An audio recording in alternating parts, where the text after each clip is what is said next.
Great. Hi, my name is Jules, and I am a snorer.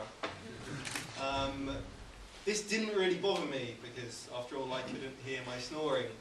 The same, though, wasn't true for my wife, who would let me know what she thought about it by means of her elbow in my ribs. Snoring is a bit of a peculiar thing. Say someone snores for 3 hours a night. That amounts to 1/8 of their life spent snoring, and they might never hear it. And although it can be quite funny, it can also be a source of lost sleep for a partner, and in extreme cases, relationship problems and even divorce. It's one of the most highly cited divorce reasons.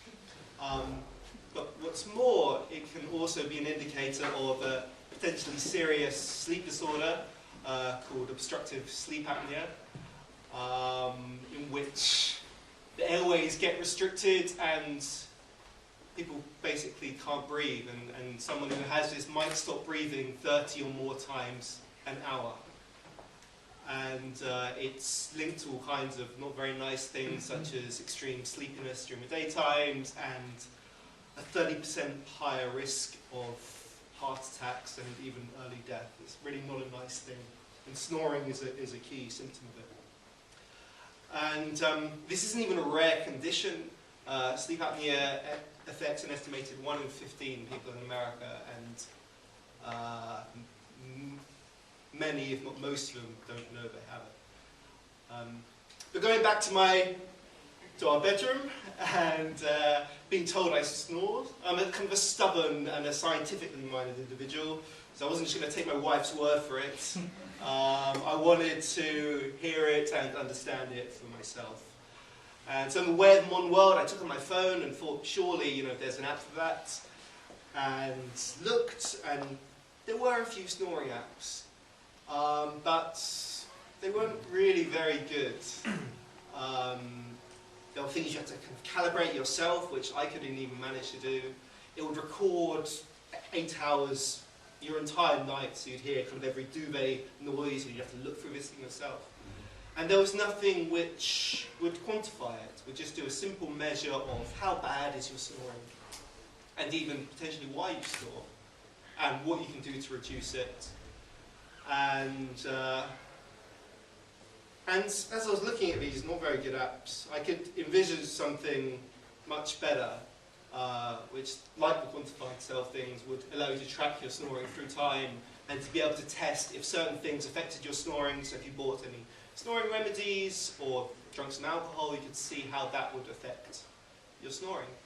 And as I was thinking and imagining this idea, I felt the hairs at the back of my neck stand up, because I've had loads of bad business ideas in my time, and I thought, hold on, maybe this is actually a good one. There was only one significant problem, and that wasn't a computer programmer. I didn't know how to build an app. So I went to my wife, and I said, darling, I've got an amazing idea. All that money we've got saved up for a house deposit, why don't we employ a developer to build an app to measure snoring?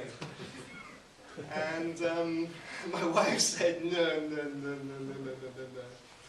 It is a good idea, but the only money I'm going to permit you to spend on it is enough money to buy yourself a laptop, and you do it all yourself. And that was the single best piece of advice that anybody could have given me. Because I did that, and I found something which I had talent for, and working over months, gradually built up the product, which today is in review at Apple, and so should be imminently available. And as you can see here, it's called SnoreLab, and it helps you quantify snoring and reduce your snoring. So what does it look like? I'll just show you a few screenshots. So I tried to make it really, really simple. I didn't want I don't want you to have to calibrate it. It just worked. In the way of a good app, it should just work. So all you need to tell it is how long until you fall asleep, if you're using any snoring remedies, and also if there's any special factors such as alcohol or caffeine, or if you had a bath before bed, anything like that, you can tell it. And then it goes into monitoring mode, you put it down beside your bed, and in the morning you are presented with a lovely chart which shows you when you snored in the night, how loudly. So you can see here it was mild, loud, or epic. It gives you some basic stats about your night, so when you went to sleep, when you woke up, how long it was monitoring for, how long you were snoring, so here in this case 48%, and then it gives you a snore score, which is my kind of quantified assessment of your snoring. And I intentionally wanted to boil this down to a single number because I think that makes it very easy to understand and also easy just to compare and track over time. And a lot of work went into forming the snore score. It is kind of a combined measure. It considers, you know, volume and frequency, various things, and it took a while to get there. And there's a play button in the top, so you can actually hear some selected samples. It picks out just a few highlights, so you can review it very quickly. You don't get like 8 hours, you just play it and bang, it will pick you out a few interesting times. And yeah, what's cool is that as you run this over time, this is a shot just showing what it looks like when you play a sample, so it shows you when in the night the sample was. And here, this is a snore score of 13, you see this is a less bad night. Over time, it tracks your score, and on that chart you can actually pick out any point, and it will show you what, if any, kind of remedies you used that night, and what factors if you drank alcohol. And hopefully over time you come to understand your snoring and can find ways to reduce it. And in my case, it really did work.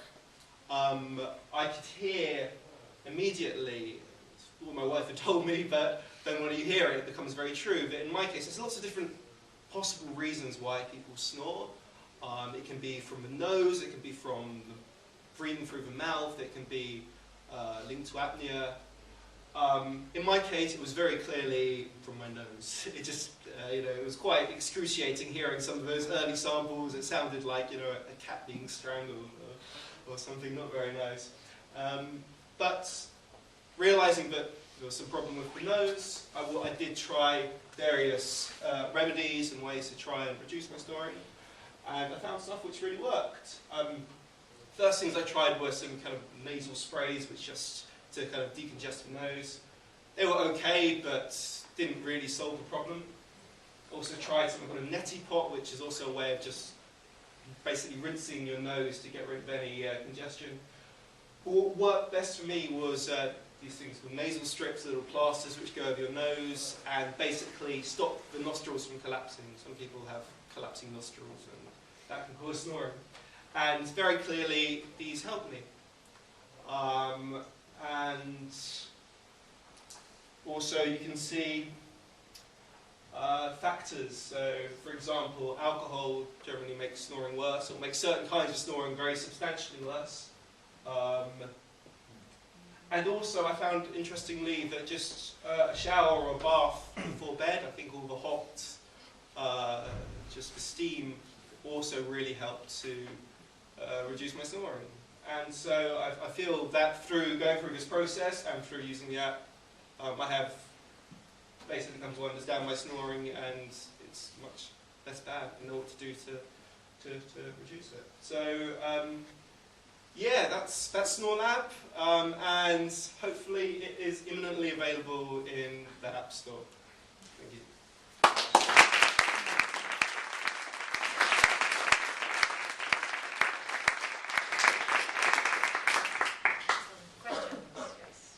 I'd like to know a few things really. So if we take when you first started to track using your own, when can you give me an idea of the change in data, so you could say, well, my score reduced by 50%, I was only snoring for say 1 hour a night. Where was the big shift, as it were?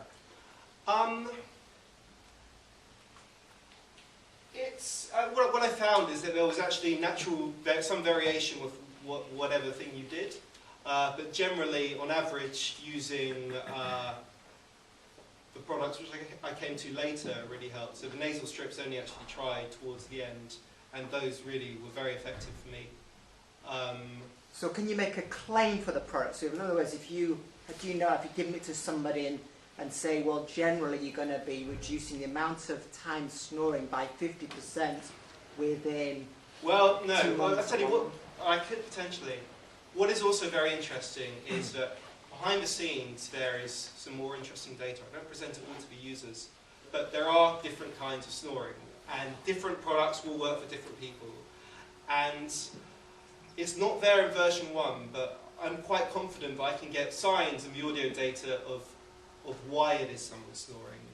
And based on that information, I could, for example, say that I think you're snoring because of, I think it's nasal snoring. Therefore, you should try these products. There's definitely the capacity to do that, and that's in the pipeline. So I do believe, I'm confident that I think the most snorers, there is something which could help them, and I think this can help people get there. And that's the ultimate goal, is to help people reduce it. So first of all, I feel your pain. I used to be an epic snorer. My wife got absolutely sick of it, and so what worked for me was having a tonsillectomy. So I had my tonsil out to kill my snoring. So unfortunately, it's unlikely that I'm going to be one of your first customers, but I do think it looks like a brilliant app, and I think you deserve to make a good success of it. And furthermore, I was interested to hear the data, the sort of behind-the-scenes data that you're talking about there. I mean, that sounds like it's got a huge amount of marketing value for other other providers of the nasal strips or the sprays, or even advising people towards a sort of surgical solution or one of those positive pressure. Yeah. So, I mean, presumably you'll be looking into partnering with other people who have an interest in the crowdsourced data that you're going to get from your users. I mean, I'm aware that data is quite unique and important. That's a big part of what the future versions of where I like to go with it. And exactly everything you've said. There's huge potential for partnerships with companies who make these products and sell them. Or even with GPs. And for GPs, I mean, already some of my testers have taken it to show their doctors. My brother is a doctor, and he's currently based in Melbourne in Australia, but he is a respiratory specialist specialising in sleep medicine. So Fantastic. I'm going to have to let him know about your product, Yeah. and let him know that there's something interesting going on. He might be interested in it. What's also really exciting, and one of the aspects I'm most excited about, I mean, you have to be very careful with a product like this. You can't do diagnosis. To diagnose something like apnea, you have to measure oxygen saturation levels and all kinds of things.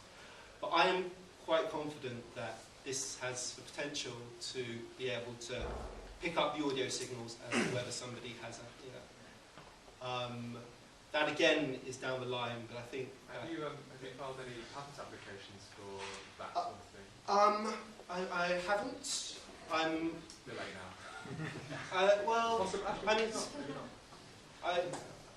I'm not sure that route is the best one. It takes a long time, and you have to put it all in the public domain, and then somebody can read it and just change a little bit into it themselves. Yeah. I mean, what I'm hoping is to create a strongly branded product, SnoreLab, which works really, really well, and hopefully, and to be a really trustworthy and well-intentioned source. And we're doing this to help. In the interest of full disclosure, I am a patent attorney, so if you want to... That's why there's a cover. I'll give you my card later. I've already tweeted about you. I've given you some marketing. Great. There's a question there. Oh my goodness. Okay, starting the gentleman in the back. What happens if you get two snorers? Very good question, and one that I get asked a lot. The short answer is it can't tell if person A or person B is snoring. If you were doing this to get a reading of one person, I don't see a way it could currently work other than just having one person in the bed to do a really proper test of it. Maybe in the future you could have like one phone on one side of the bed and another phone on the other, and you could kind of cross the signals and things, but that's at least for version 10 of this app, I think, not here yet. Yeah, I think you've got a great potential product and definitely the opportunity to help a lot of people in their own lives. And you've also got a great potential maybe to monetize the data and so on. I was just sort of advocating a little bit of caution the way you do that with your users, because you don't want to scare people about where the data is going and all of that. So just make sure you approach it the right way. Yeah, I mean the data is all completely anonymous. And also no recordings are, there's no recording, so nothing which is in any way personal. It's just numbers into a database in the cloud. And I think just about any app you use or any website you visit is collecting data. I don't think it's really any different to that. I mean, there's very interesting stuff. So you could see, for example, the snore scores of snorer type A, is a mouthpiece helping them? You can see, there's also that aggregate data where you can really see what remedies do work for people. I think that's fantastic. Just make sure you don't scare people by kind of advertising products to them through the app or something crazy like that. Yeah, I don't want to be, I want to be nice. And just one other very quick point, I reckon it's probably possible to separate two snorers with some maths. Yeah, it'll be, possibly. That's for the future, I think. But you say, I've got 2 points. You say you take a kind of sign of what the kind of snore is to work out what could be wrong. You can firstly differentiate probably two snorers, because if they've got two different conditions, then you're going to have two independent signs coming across in your snoring. And you can then go, well, when one is missing one night, you can say, was your partner away? Bam, okay, and then you filter out all of that. Yeah. But a second point, have you thought about tying it into, example, Fitbit can do the sleep analysis when you're sleeping, and then you can see if you've got a restless part before or after or while you're snoring. You can see how it's affecting not just the noise, but are you in REM sleep? Are you very, very restless? And how severe is this issue? Is it purely irritating for your partner, or is it actually seriously affecting your sleep and what have you? I think there's a lot of potential for taking to those next steps. I mean, I've been focused on just getting version 1 of this. I think there's huge scope for comparing it to other useful data sources and maybe even integrating things down the line. Fitbit have an API. So. In the screenshots we saw, I saw the different remedies isolated. Is there a way to do combinations of? This is also another interesting question. I'll go back there. So basically, I wanted in the presentation of the app to keep things as simple as possible. And so if I've used Nastrip and a Netipot, basically I'm averaging, it's a simple average, I'm not looking at combinations. I did that intentionally just to actually keep the screen simple, because otherwise I think it would become too overcrowded. If you wanted to do that, maybe I can do some way of outputting it in the future. But there's also this chart where you can actually go through every session and maybe do your own analysis of if two together helped. But in order to keep things as simple as possible, that's why I split them out and doesn't currently do combinations. One or two more questions, please. There was some earlier to be raised hands. Anyone previously? Okay, so we do 3 and that's it. And then we have the next. Okay, so 1, 2, 3. My thought is if you have some reservations about using manufacturers of sleep cure products, one of the possibilities is to use consumer groups like Which and JD Power and what have you, whose job is to evaluate these products. So for them, this would give them a fantastic tool where they could actually start to gather real data that could go out in their publications. I think that's a fantastic And suggestion. they might want to pay for it, but you know that now that you're product neutral, Yeah. if you do that.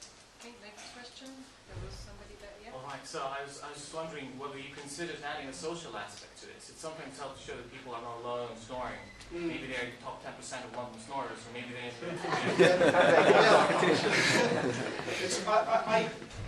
In version 1, I didn't do loads of apps have share this to Facebook button. I was a bit funny. Maybe people want to share their snoring to Facebook, and maybe there's going to be some requests for that, and I might put that in still. What I am planning to do is to have some charts, either in the app or just on the website, which you can put in your snore score, and it will tell you where in the population you are. So that is certainly in the pipeline. Excellent. Last question. There was the one. Is there a data export function? No, not currently. I've gone to keep it simple and to keep it simple as possible for users.